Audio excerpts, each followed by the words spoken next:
أعوذ بالله من الشيطان الرجيم بسم الله الرحمن الرحيم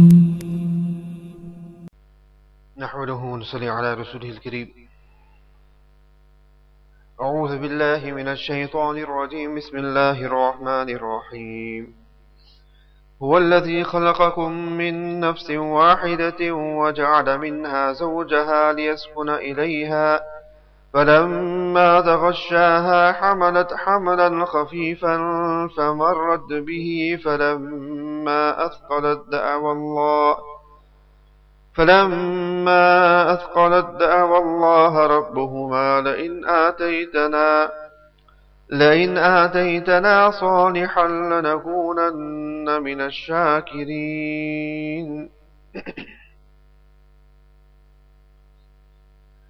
Respectful friends,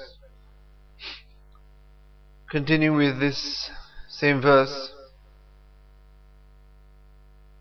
in which Allah subhanahu wa ta'ala mentions that هو الذي خلقكم من نفس واحدة, that He is the one who created you from one soul. وَجَعَلَ مِنْهَا زَوْجَهَا, and He made a spouse from that. لِيَسْكُنَ إِلَيْهَا, and the purpose for it is so that he can find comfort with her. It is on this aspect of لِيَسْكُنَ إِلَيْهَا that we've been discussing the various hukuk and rights of the husband and the wife. And in last week's tafsir I had mentioned to you a few ahadith of Nabi Kareem sallallahu ta'ala sallam with regards to the rights of the wives and how the wives should be treated. Inshallah, today we shall continue with a few other ahadith of Nabi Kareem sallallahu alaihi wasallam pertaining to the treatment of women folk specific to the wives. And then inshallah Allah Ta'ala wills, if we've spoken about the wives, we need to speak about the husbands as well. It is only fair.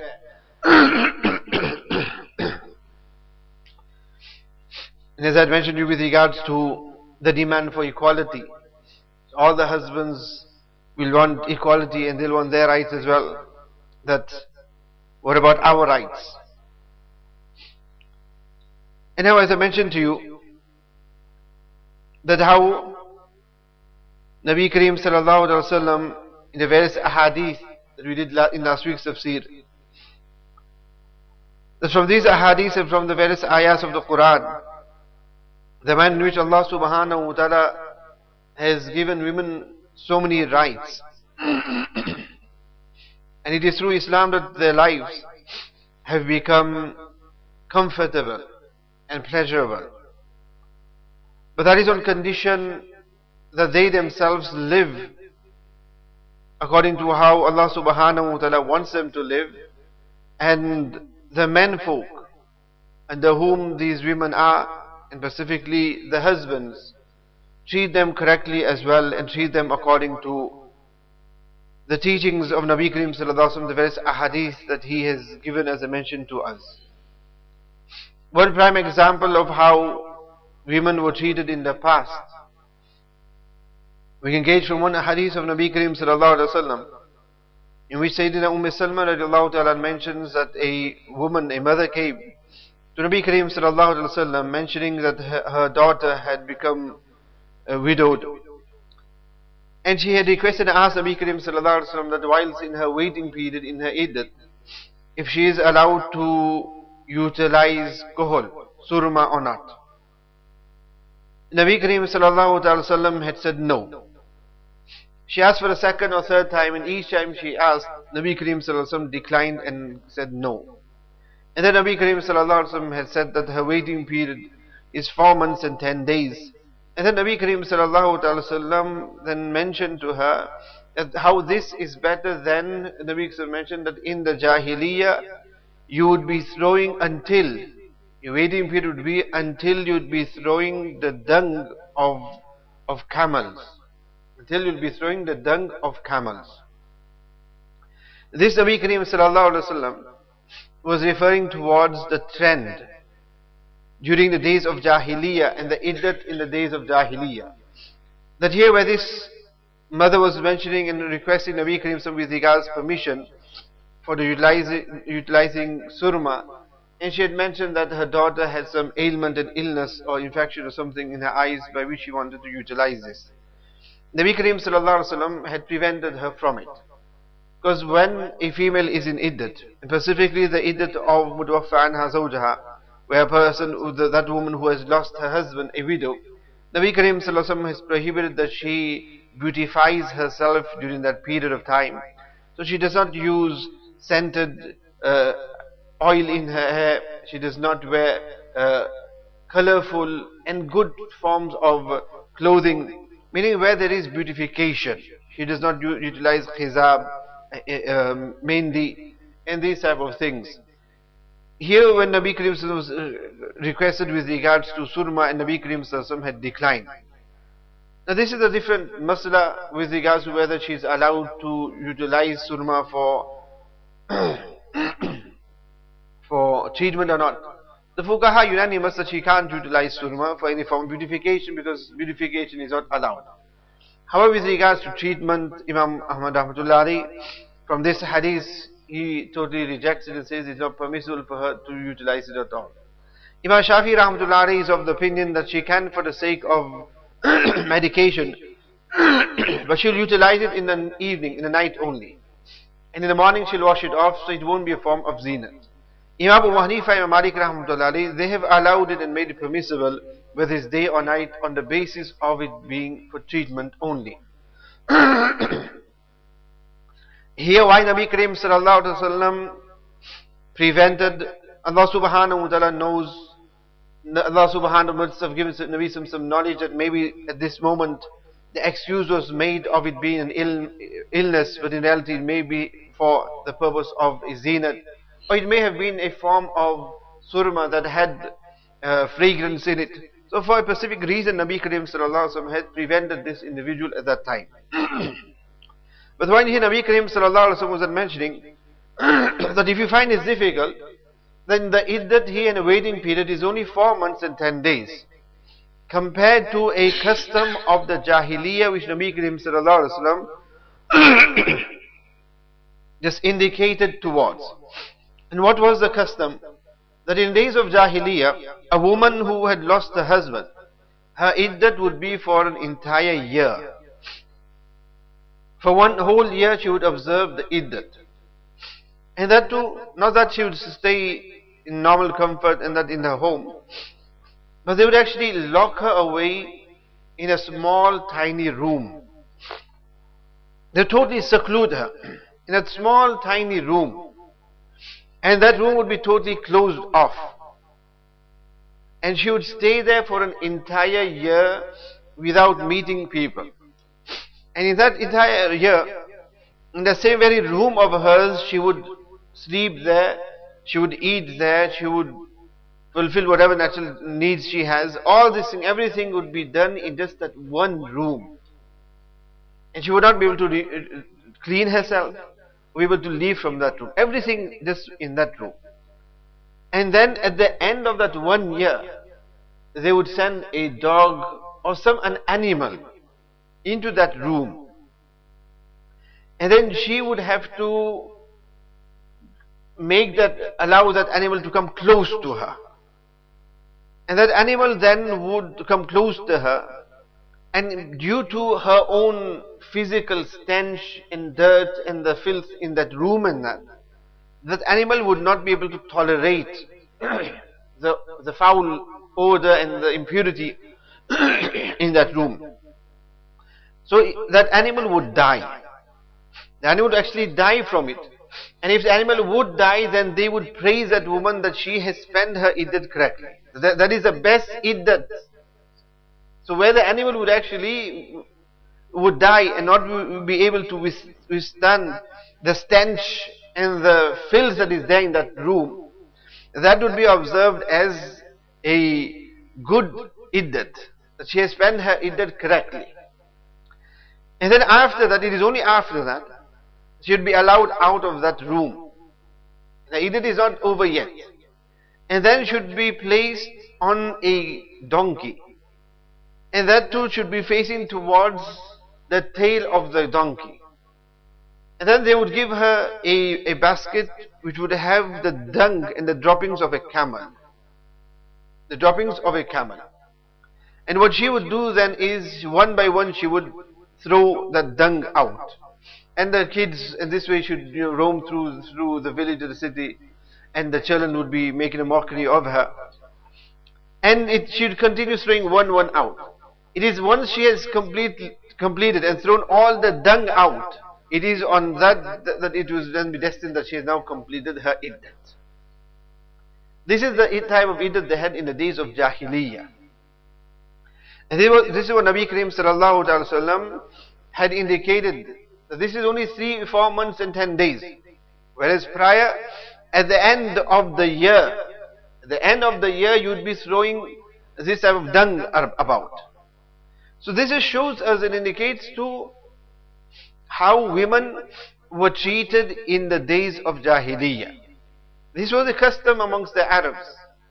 And throughout the world you'll find there would be other customs and other manners in which women would be degraded. And I mentioned it previously as well, they had no hukuk, no rights at all. They would be passed on as merchandise, or they would be passed on in inheritance. So here, to that extent, that they would actually be inherited. That a son would actually inherit his stepmother, so the wife of his father. He would actually then inherit her. That he would live with her as husband and wife. This is how things were in the days of Jahiliyyah. Allah subhanahu wa ta'ala gave women the various rights of theirs.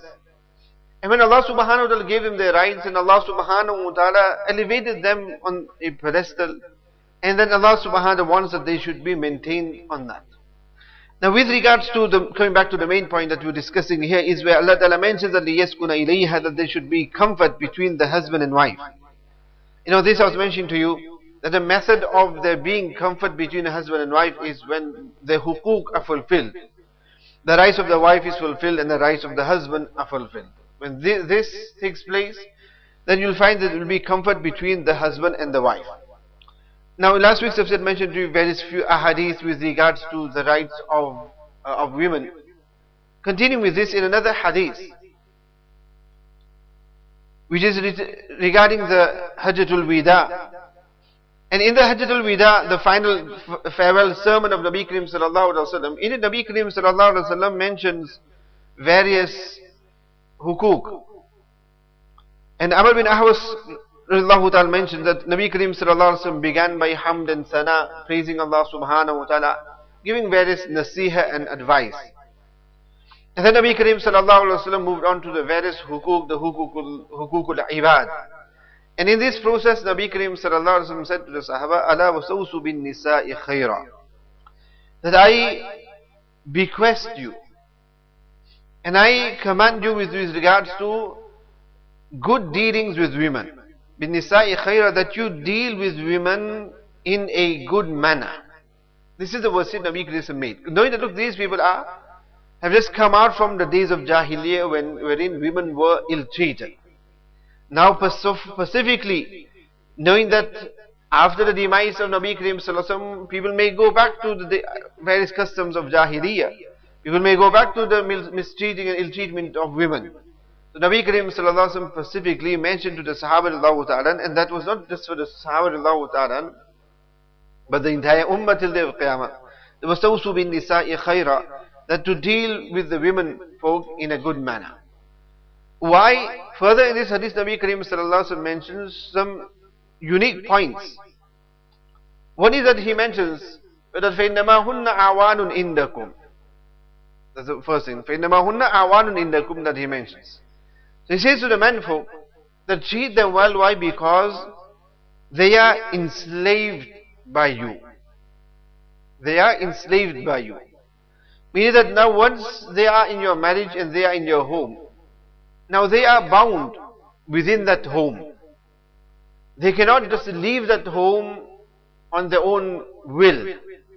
And they cannot leave that home whenever they want to. Now they are under your command, in other words. So when they are now under your command, then treat them correctly. Because what would normally would happen, where a person gets to know that, look, I am in command here, and these people are now under me, that is when a person will miss or will abuse the authority that they have. And this is what tends to happen in various different faculties of life, whether it is leadership of a country, whether it is just leadership in a workplace, and that those who are on top, they like to abuse and misuse the authority that they have, and then those who are beneath them, they see the brunt of his wrong there, and he shows his superiority over the people. He starts commanding, demanding, and ill-treating people. That is what Nabi Kareem Sallallahu Alaihi Wasallam is warning the menfolk, that now when they are subservient to you and they are now under your control, then istawsu bin nisa'i khayra, then treat them well and do not mistreat them. Do not abuse them for this. Because this is now on this. This is the qurbani, and this is sacrifice that they have made, that they have left their homes, they have left their families, and they have come to live in your home, and they have come to live with you. When that is the case, then do not abuse them when they are with you. Do not mistreat them and ill-treat them when they are with you, because there's nobody there to come and save them or there to protect them. So Nabi Kareem Sallallahu Alaihi Wasallam tells the men folk that because they are under your command and they are enslaved by you, hence treat them in a correct and a good manner.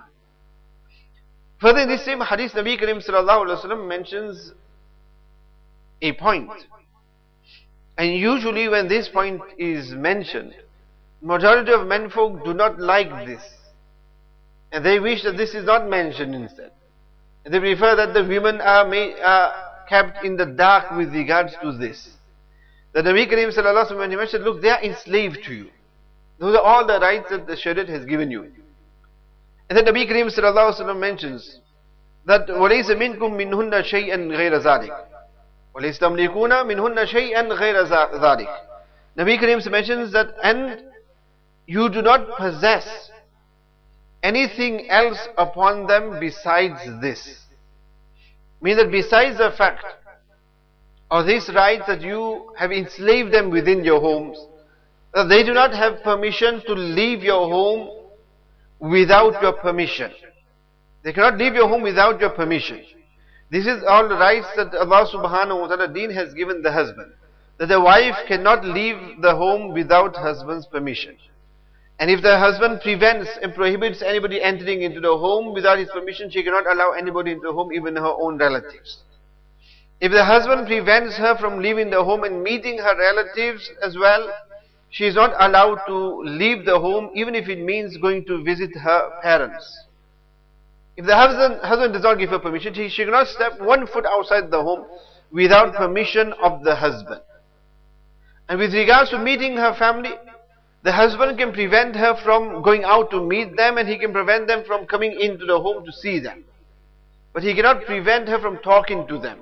That if they come and they're outside and she opens the window and talks with them, she's allowed to talk to them. And in this way they can come and at least visit her from outside, if he doesn't allow them to enter into the home. Fuqaha have given also how often, and the Fuqaha have mentioned that it is a haq, her rights, that they should be able to come at least once a week. At least once a week for them to be able to see her or for her to see them. But without the permission of the husband, she is not allowed to leave the home.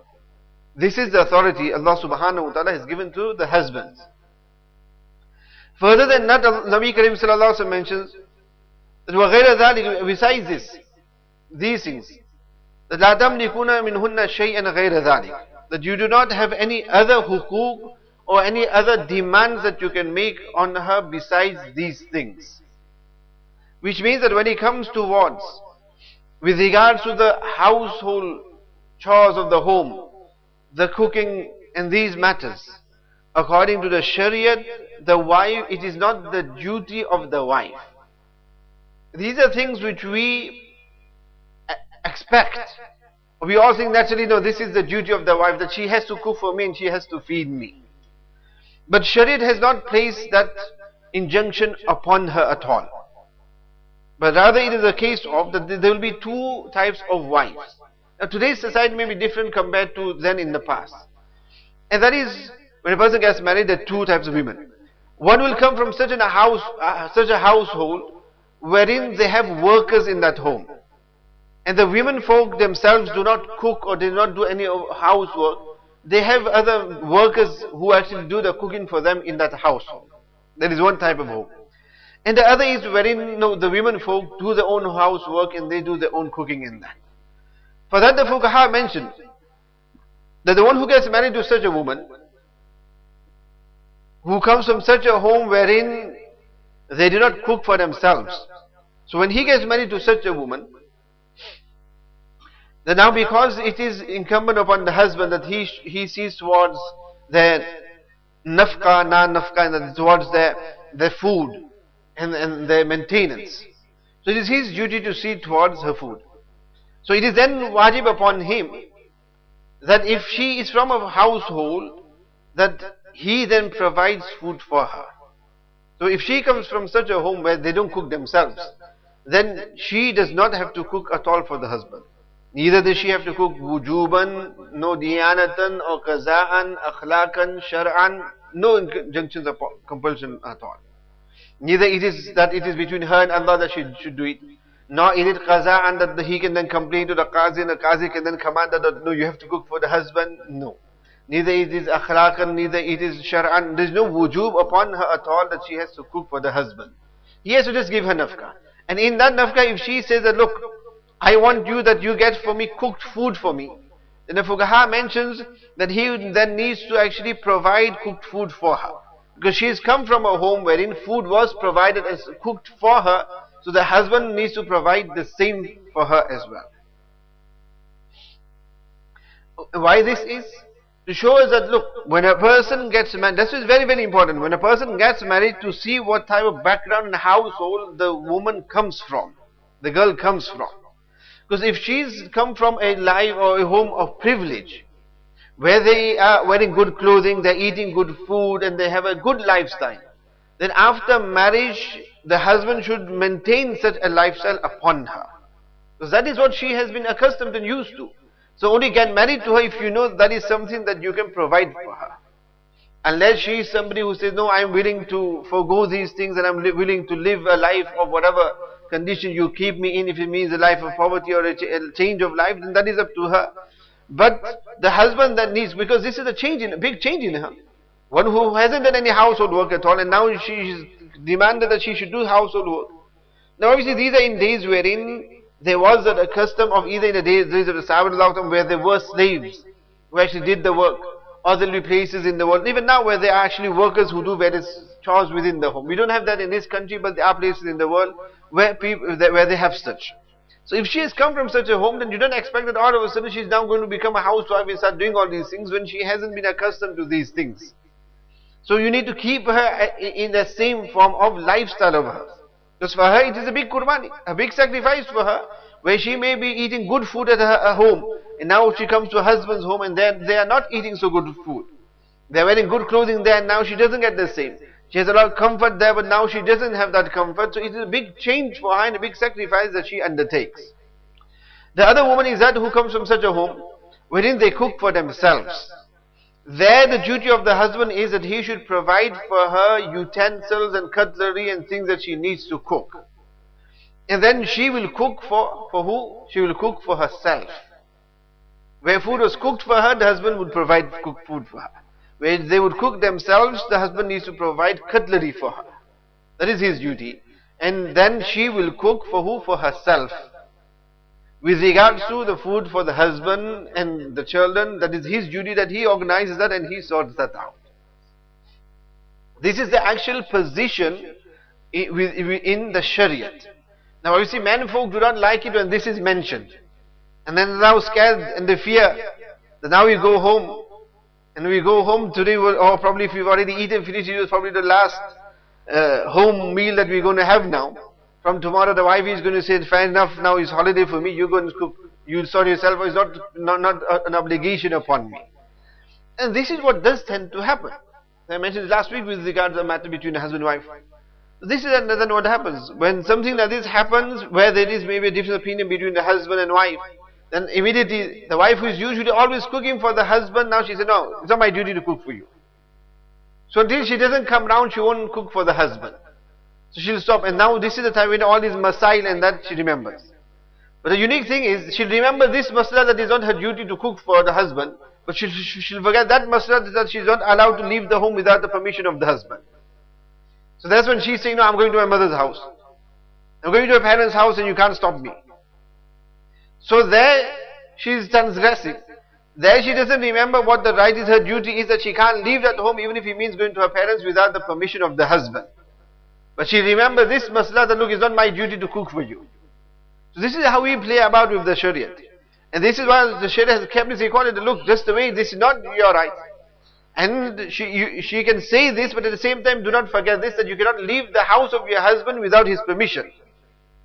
So the women folk will remember this, that no, I do not need to cook for you. But then at the same time they want their freedom, that whenever they will, whenever desire, without asking the permission from the husband, they expect that they can just go out and come whenever they want to, which is not permissible for them. They cannot leave the home without permission of the husband. So it's very, very important for us to get a balance in this matters. There should be a correct balance. And a good balance is what we learn from Sayyidina Fatima and Sayyidina Ali radiallahu ta'ala anhuma, which is the balance that they had. And that is, they themselves had agreed that we will distribute the workload. And that is, the Sayyidina Fatima will do whatever needs to be done within the home. Chores and work that needs to be done in the home, she will do that. And Sayyidina Ali radiallahu ta'ala will see to all the affairs that are outside the home. So in this way there is comfort there. The husband, he'll go out and he'll do all that. The wife, she'll do whatever needs to be done within the home. So in this way the husband does not have to worry about having to cook his meal. Otherwise he's going to wonder, if I'm going to cook my meal, then when am I going to go to work? And the wife, she doesn't have to worry that, look, if I have to cook for myself, then now I need to go out and I need to go and start hunting. Those were the days in those days. And I need to go and start getting the food, and I need to start getting these things.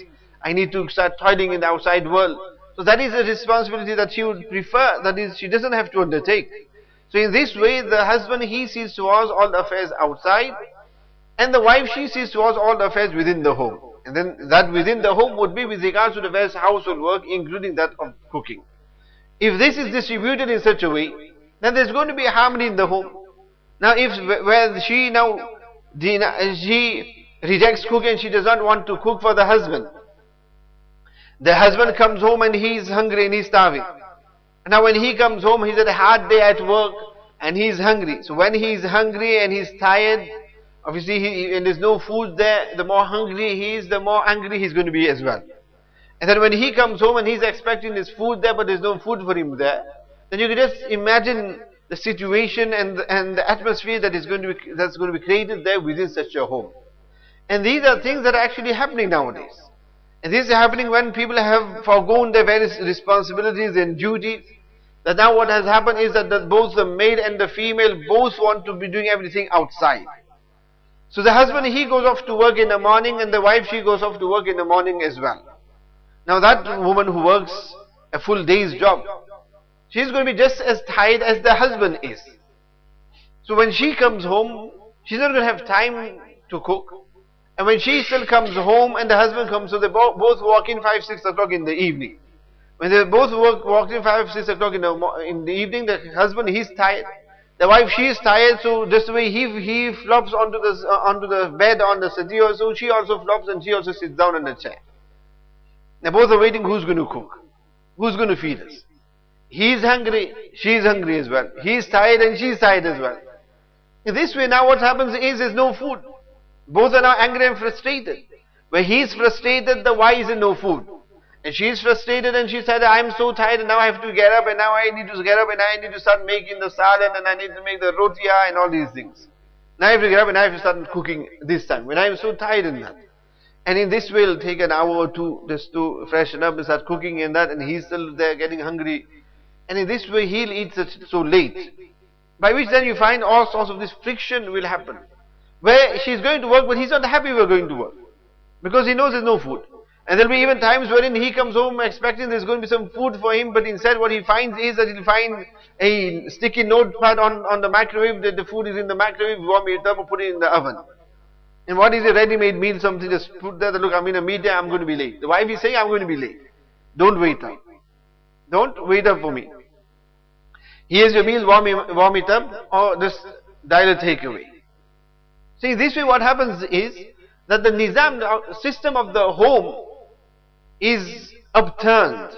And when that is the case, then you will find discomfort and a good atmosphere is also ruined in the home.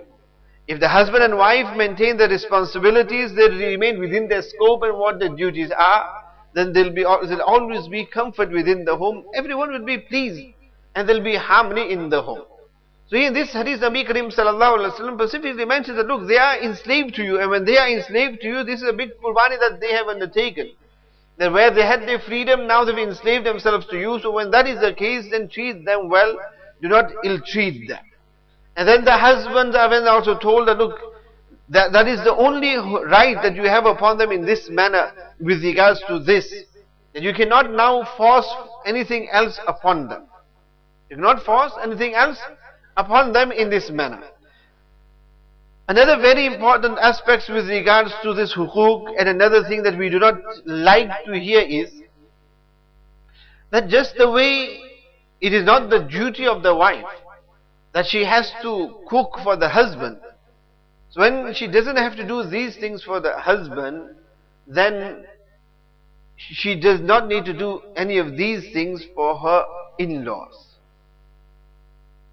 She doesn't need to be doing these things for her in-laws. Now, what is very, very important is that we understand things correctly and understand what the moderation and what the boundaries are. Why? Because we have this extreme on both sides. We'll have one extreme where you have those women who are aware of these things. And when they are aware of these things, now what happens is they don't want to do anything at all. They'll keep on telling the husband, look, it's not my duty. Your parents, your duty. Your parents, your duty. It's not my duty to see towards them. I don't need to do anything for them. They're your parents, you sort it out. Your parents, you do their khidmat. So they'll go on in that manner. Which is correct in the form of with regards to what the hukuk is. And with regards to what the deen has mentioned. So she will then bang on that side. That's one extreme. And then the other extreme we have is where that when the son gets married, then the in-laws automatically have this expectation that now the maid has come into the house. Now the maid and the servant has come into the house. That now for us is relaxation. We can now relax, and the daughter-in-law, she will now do all the work in the house. And she is treated in such a manner with this expectancy that she needs to be doing all the chores of the house. To that extent that now the mother-in-law, she does nothing at all. And along with her, the sister-in-law, the husband's sister, she also has now field day as well. For her is enjoyment as well. That now the sister-in-law is here, she'll do everything, so I can now just sit there as a queen as well. So now the mother-in-law and the sister-in-law, they're relaxing away, and the daughter-in-law, she's the one who's doing all the work for everybody. For feeding, she's cooking, feeding, and doing all the household work for everybody in that home. Her husband and her children, her mother-in-law, father-in-law, sister-in-law, brother-in-law, sister-in-laws, and brother-in-laws, and whoever else. And she's doing everything for them. And there are also cases wherein she is not just doing for them, but she's doing for all the guests that come. And there was such an incident that happened not so long ago, when the daughter-in-law is expected now to cook for all her sister-in-laws and all their husbands who come every so often to the home. Parents are ill, she lives there with the in-laws. So obviously the daughters and son-in-laws, they're going to come regularly to visit the in-laws. So whenever they come now, the daughter-in-law has to cook for them. They all sit there relaxed. They all sat there relaxing, and she has to cook for everyone. So this is what the other extreme that we have. And this expectancy that she must do it for us. Mufti Taqi Usmani at one place has mentioned that, and he specifically mentions this to sort of the in-laws, that whenever the daughter-in-law does anything for you, it is her haq and her rights that you say Jazakallah to her. that you take and regard it to be an ihsan, a favor that she has done upon you, because it is not her duty to do that. It is not her duty to do that. Whereas we take it for granted. No, she has to do that. So we never, whenever will the mother-in-law say shukriya to the daughter-in-law, or say jazakallah to her, we say no. Why should we be saying jazakallah? It's her duty to her. It's not her duty. When it's not her duty to do that for the husband, then all the more it's not her duty to do it for anybody else at all. So actually mentions that it is their duty that they should actually realize and understand, look, this ihsan, she is doing us a favor. And man lam yashkurin nas lam yashkurillah. Where a person does not show gratitude to any person, he is not showing gratitude to Allah subhanahu wa ta'ala. So she is doing a favor to them, and they should be appreciating this. And when that is the case, they should be treating her well. But rather they should be treating her better than they treat their own daughter.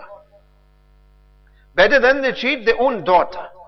Reason being is the daughter, she is doing the khidmat of her parents because it is her duty to do the khidmat of her parents. And this is before she is married. It is her duty. So because of that, she will make khidmat of her parents. If she is not going to, who else is going to?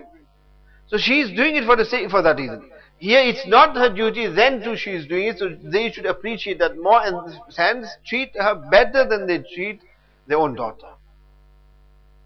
The daughter-in-law will only be a daughter if she is treated as a daughter.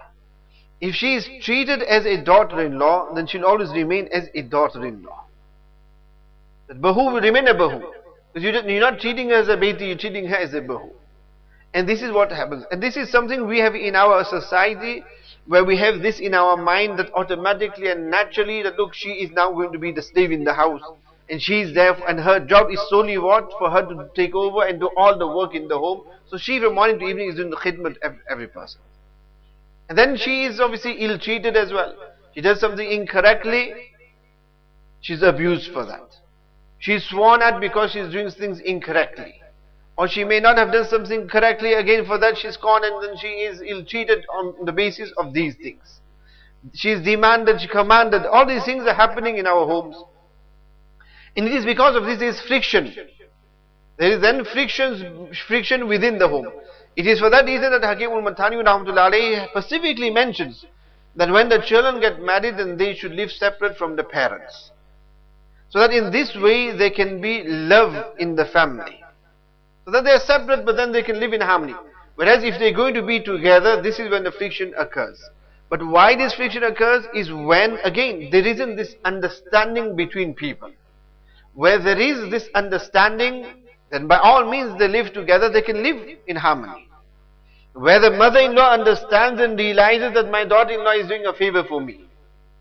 And where at the same time the daughter-in-law also understands that, look, although it's not my duty to be doing the khidmat of my in-laws, but by me doing the khidmat of my in-laws, if that means that my husband is going to become pleased with me, then for that is my akhirat. He is pleased with me. Ayyuma imra'atin ma'atat wa zawjuha anha radin dakhil jannah. Nabi Kareem sallallahu alaihi wasallam mentions that whichever woman dies, and she dies in a condition that the husband is pleased with her. Nabi Kareem sallallahu alaihi wasallam mentions that she will enter into Jannah. She will enter Jannah. Then the Nabi Kareem mentions that woman who observes the 5 daily salah, and she fasts in the month of Ramadan, and along with that she is obedient to her husband. She is obedient to her husband, and she protects her own chastity and the wealth of the husband. She'll enter into whichever door of Jannah that she desires. So there is so much reward there on that side. So in this aspect of the husband being pleased, this is a way how she can make her husband pleased. By her doing the khidmat of his parents, the husband will be pleased with her. And on top of that, even if he isn't, she will still get the reward. Who knows, this might be her ticket into Jannah. That it was not her duty, but then too she's doing the khidmat, she's doing good for them. Allah subhanahu wa ta'ala will definitely reward her for it.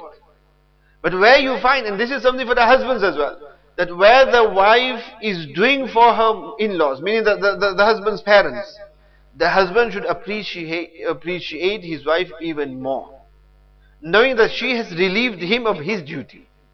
Because if she wouldn't be doing it, then it's his duty to be seeing towards their khidmat. It is his duty. And what is the duty with regards to the children? That is that, look, if the parents are, Fuqaha mentioned, if the parents are well fit and healthy, then they can see to themselves and see to themselves. There is a case of if they do not have any food or if they do not have any money, any wealth, then the children will provide the money and the wealth for them, or provide the food for them. Where they are in a situation where they do not have the material form of monetary form to buy food, or where they are so ill now that they cannot cook for themselves. So here it is a duty on the son. So if his wife does it, then she's actually doing him a favor by easing his load. So he should appreciate and be more appreciative of his wife, knowing that, look, at the end of the day, she's doing the khidmat of my parents. And where at times he may feel some neglect with regards to his relationship with his wife, then he should also understand that, look, she's at the end of the day, in the evening, she's so tired, and that why she's so tired and frustrated, because the whole day she spent doing the khidmat of my parents. Or the whole day she spent the entire day hearing the torments and the slander and the swears and the various insults of the mother-in-law.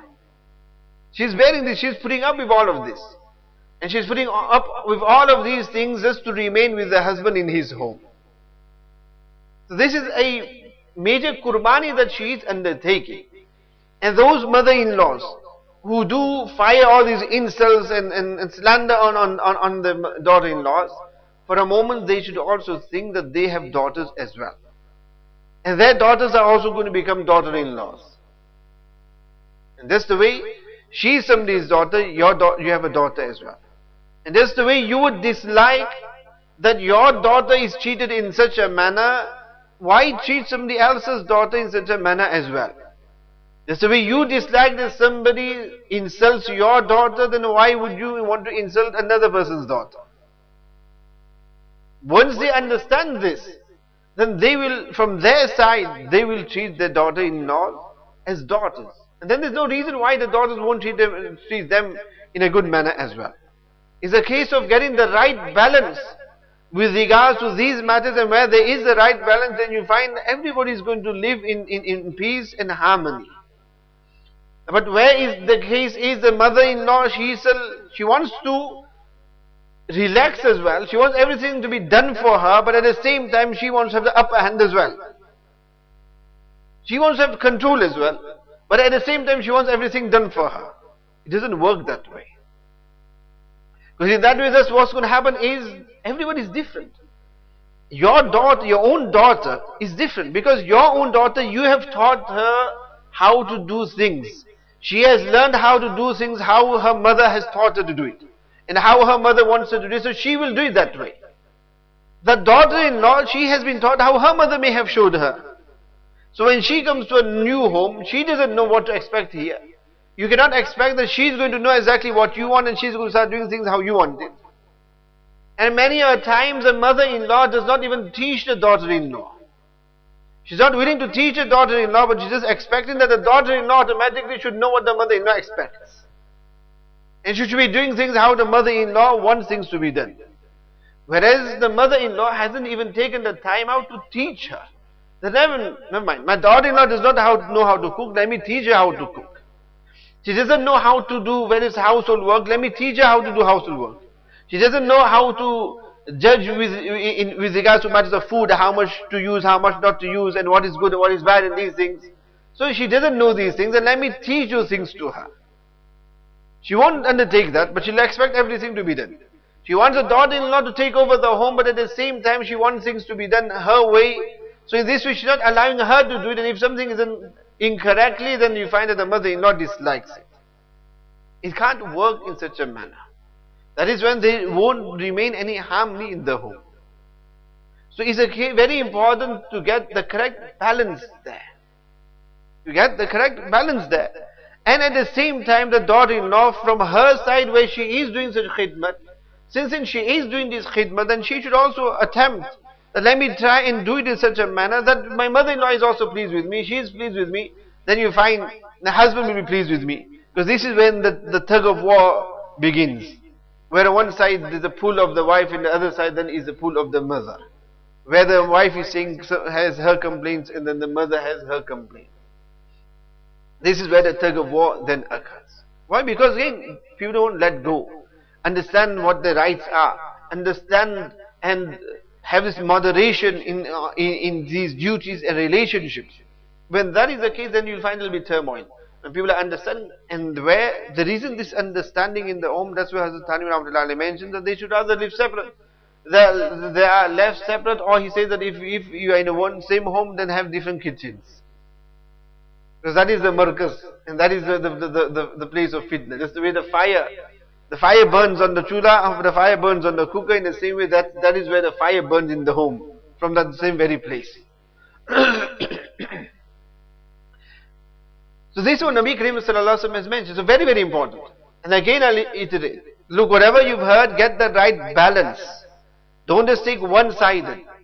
That you just take one side of it and not the other side. Islam has given this hukuk everywhere. So it is very, very important that we get the right balance, so that it shouldn't be that the women folk listen at the home, from tomorrow they just sit there, I don't have to cook for the husband anymore. Or I don't have to do anything for my in-laws anymore. We're not saying that. It is for us to show the balance that, look, you do what you can do, that is your jannat for you.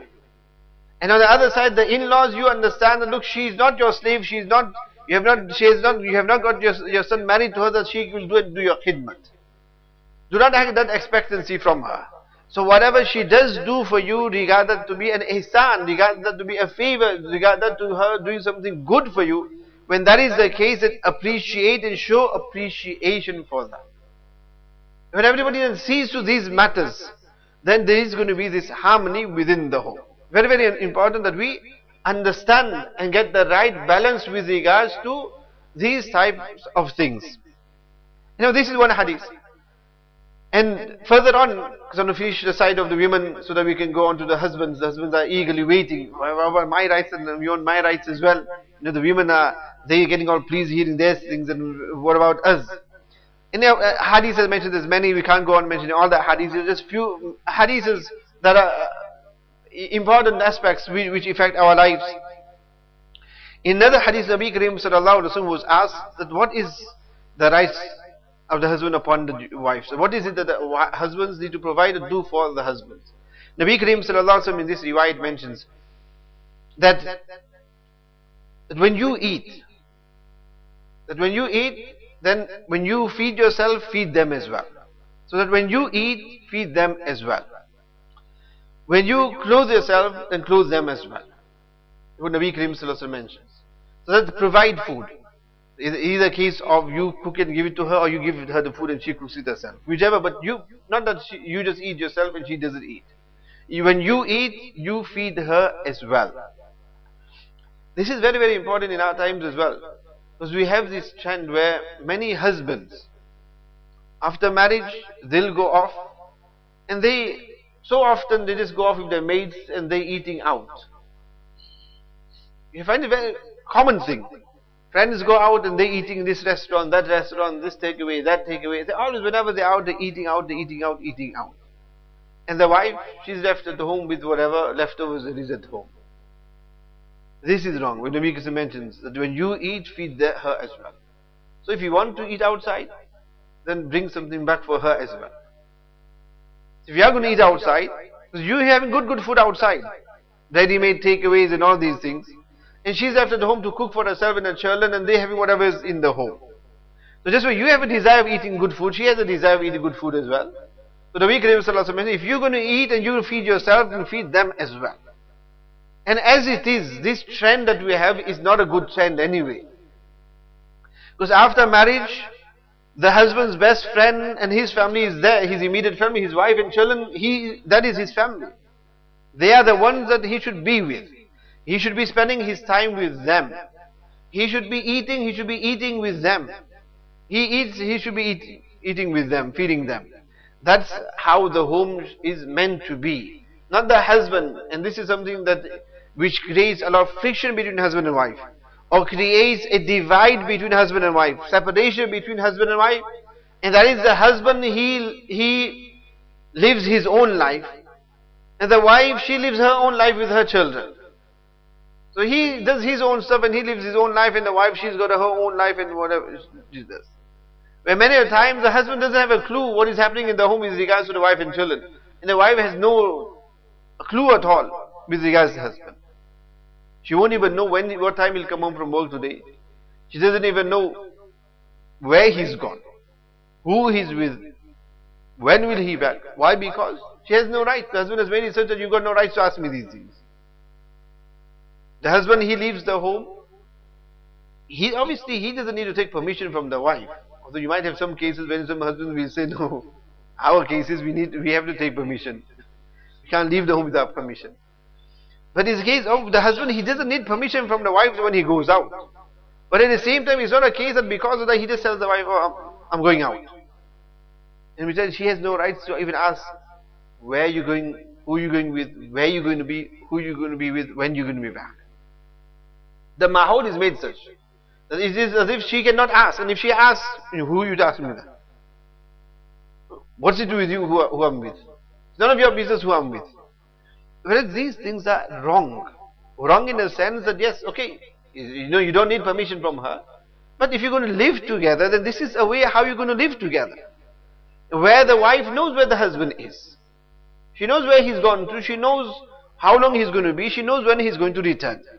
Whereas here she doesn't know. Somebody asks, where's your husband? And something could even happen. She needs to get in touch with the husband. She needs to contact the husband. She doesn't even know where the husband is. She doesn't even know when he's going to come. At times she doesn't even know whether he's going to come. And so many times the wife, she cooks in the home, expecting the husband will come to eat. But what happens is, he doesn't come. And when he comes and she's there, many times if she's a good wife, she may not even eat herself. Many such wives are such that they won't eat without the husband, so she won't eat. She's remained hungry, having not eaten. And as soon as the husband comes, she's now warming the food. And what does the husband say? Oh, I've eaten finished. We went out for takeaway. Met up with the guys and we went out for takeaway. We went to the gym. After gym, we just went for takeaway. We went for tafsir. After tafsir, we decided let's go out and have a takeaway or something. So we've gone out, we've eaten already with the friends.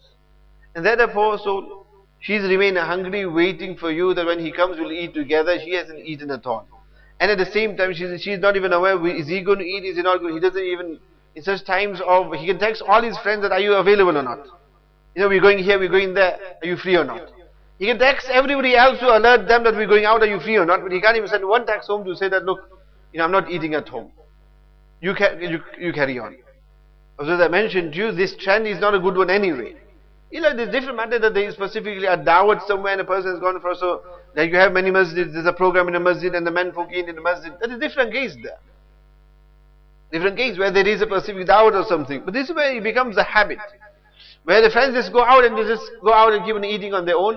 If you want to do that, each time you eat out and fetch something back and give that to the wives as well. So one Nabi mentioned is that when you eat, then feed them as well.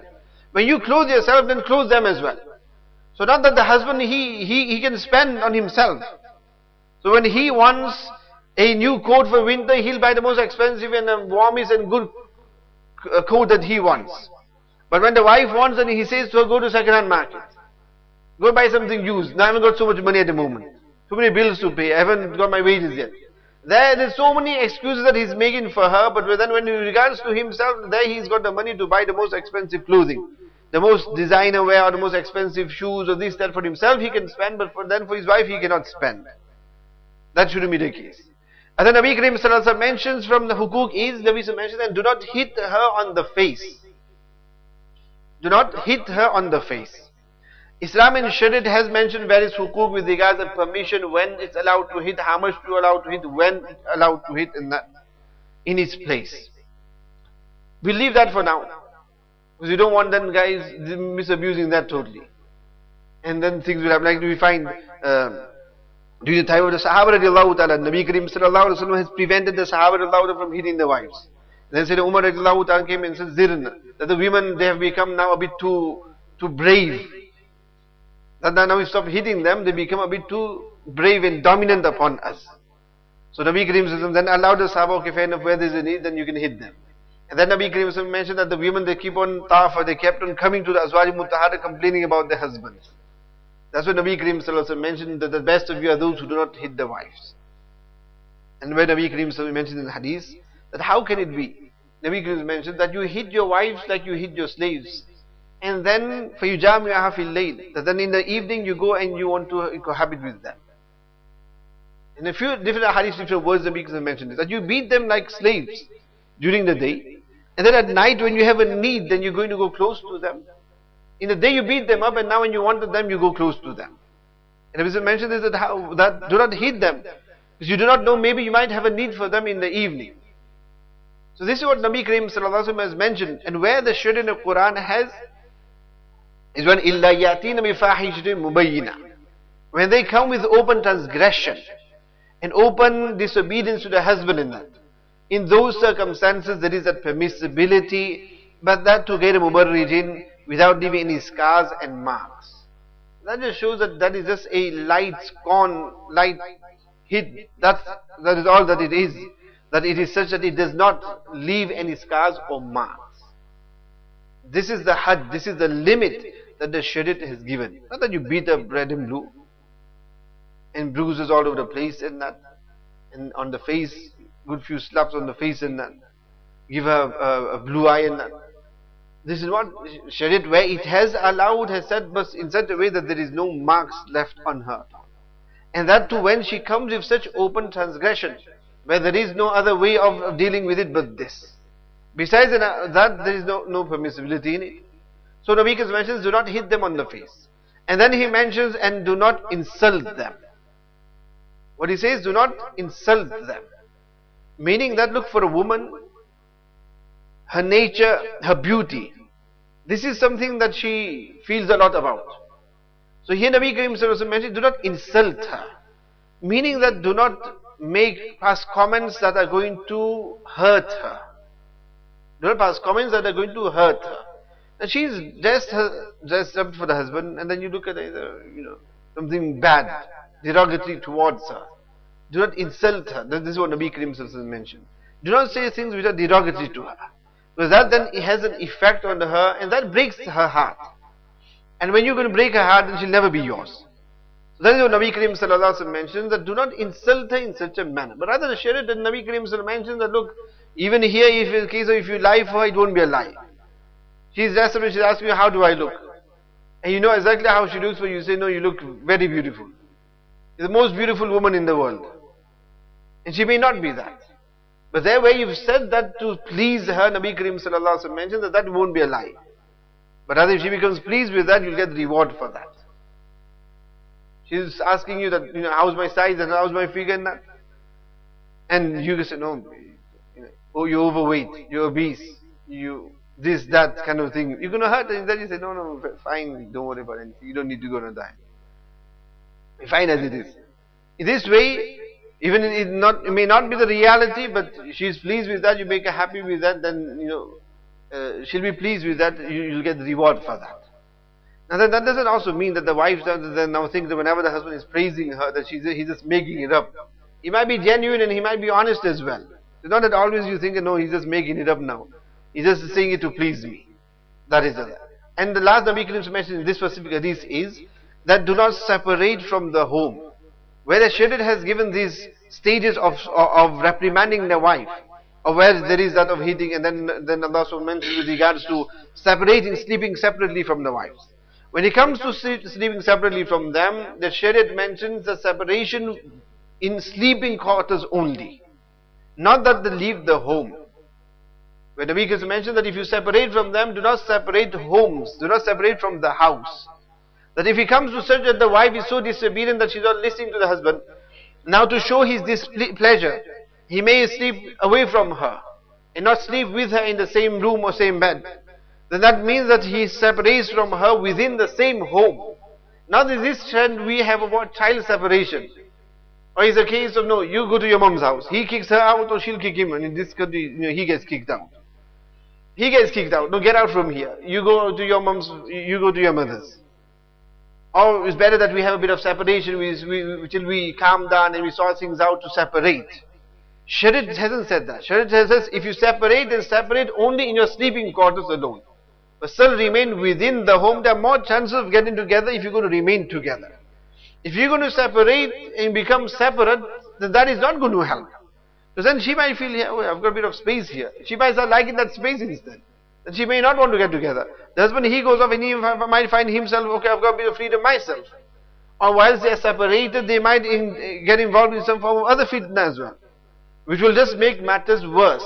So why them remain separated, being separate but within and together, this is the correct way that the Shariat has shown us.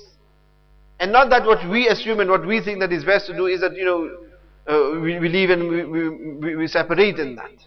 That is not what the Shariat has mentioned. And where you do have cases wherein the wife will kick the husband out. And she'll even throw his clothing and he'll throw his things out. And you have this, our Muslim homes have this, where she actually kicks the husband out of the home. Or what happens is that he comes home and she phones the police. Different matter wherein he may be physically beating her up, where now her life is in danger and he is a physical threat to her. That is a different matter. But just because there's been an argument, and because now at this moment, things are not calm, marriage on those basis to tell the husband to leave the home, and if he comes to his home to warn him and threaten him that I'm going to call the police and get a curfew upon him and get him sort of prevented from coming home and these type of things, a court order and all these things, all these things are absolutely very wrong for a person to do. Very wrong.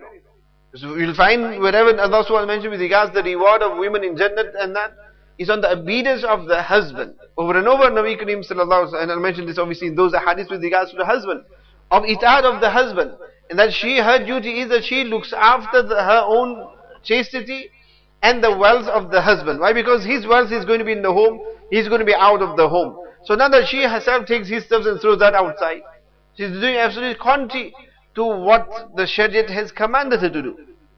So these things are very, very important. And the most important thing is, as I mentioned in the hadith when Nabi Kareem has mentioned that ayyuma imratin matat wa zawjuha anha razin dakhil jannah, that where that woman who dies and her husband is pleased with her, she enters Jannah. So she wants her Jannah, she must just see towards pleasing the husband. And on the other side, all the various ahadith that I have mentioned to you and quoted to you with regards to the position of women, where the husband should realize that look, their position is such that Allah subhanahu wa ta'ala says, and again the ayat that we began with in this series of hukuk of the women, Allah ta'ala intercedes and says, وَعَاشِرُهُنَّ بِالْمَعْرُوفِ. When Allah is saying that treat them with love and compassion, then we should understand this and treat them with love and compassion. So this is one side. The hukuk of the wife, husband treats the wife well, then that is one part of the deal completed. Now inshallah next week Allah gives us the opportunity, we'll speak with regards the husbands. What are his rights? And how the wife should deal with the husband. And when she sees to these aspects, that's when we'll find what Allah Ta'ala mentions here. لِيَسْكُنَ إِلَيْهَا. That Allah subhanahu wa ta'ala from Sayyidina Adam created Sayyidina Hawa, so that in this union there can be comfort for one another. But this comfort will only come about when both sides see towards the various rights to one another. May Allah subhanahu wa ta'ala grant us all the understanding. رَبَّنَا تَقَبَّلْ مِنَّا إِنَّكَ أَنْتَ السَّمِيعُ الْعَلِيمُ وَتُبْ عَلَيْنَا إِنَّكَ أَنْتَ التَّوَّابُ الرَّحِيمُ سبحان ربك رب العزة عما يصفون وسلام على المرسلين والحمد لله رب العالمين.